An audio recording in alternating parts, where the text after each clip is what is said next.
সেদিন হঠাৎ করে চলে গেছিলাম মাকে নিয়ে ডাক্তার দেখাতে।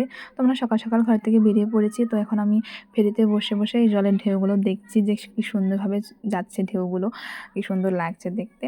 তো মার হচ্ছে সেদিন হঠাৎ করে মানে শরীরটা একটু খারাপ হয়ে যায়। তো তার জন্য আমি আর মাই চলে এসেছি দুজনে। সেরকম কিছু না, জাস্ট একটু পেটে ব্যথা ছিল, তো তার জন্য মা আর আমি চলে গিয়েছিলাম দুজনে। তো বর যেহেতু একটু এখন ব্যস্ত আছে, বিহুর সিজন, একটু দোকানে ব্যস্ত, তো তার জন্য মা বললো তুমি আর আমি চলে যাই, আমরা দুজনেই পারবো, বেশি সেরকম কিছু না। আরও বললো যে পরে আমি নিয়ে যাবো, আবার তুমি আর দুজনে চলে যাও। তো আমরা এখন বসে আছি, মানে ফেরি থেকে নেমে বসে আছি ডাক্তারের চেম্বারে। তো ডাক্তার এখন পর্যন্ত এসে পায়নি, কোথাও যেন গেছে। তো আস্তে আস্তে 11:30 বেজে গেছিলো। তো তার জন্য আমাদের মানে ঘরে ফিরতে ফিরতে লেট হয়ে গেছিলো, অনেকটাই লেট হয়ে গেছিলো। তো এদিকে দেখো আমার কিচ্ছু খাওয়া দাওয়া নাই, মুখের অবস্থা কীরকম হয়ে আছে।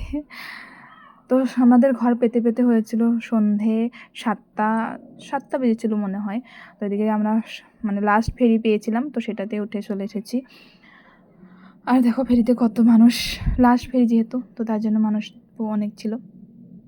তো আমাদের সারাদিন কিচ্ছু খাওয়া নেই, কিছু খাওয়া দাওয়া নেই, সে তো সেরকমভাবে চলেছে। আর আমার শরীরটা একদম খারাপ হয়ে গেছিলো, মানে কিরম যেন বমি বমি ভাব হয়ে গেছিলো। তো তার জন্য আর কিচ্ছু খাই দিয়ে আমরা গাড়িতে উঠে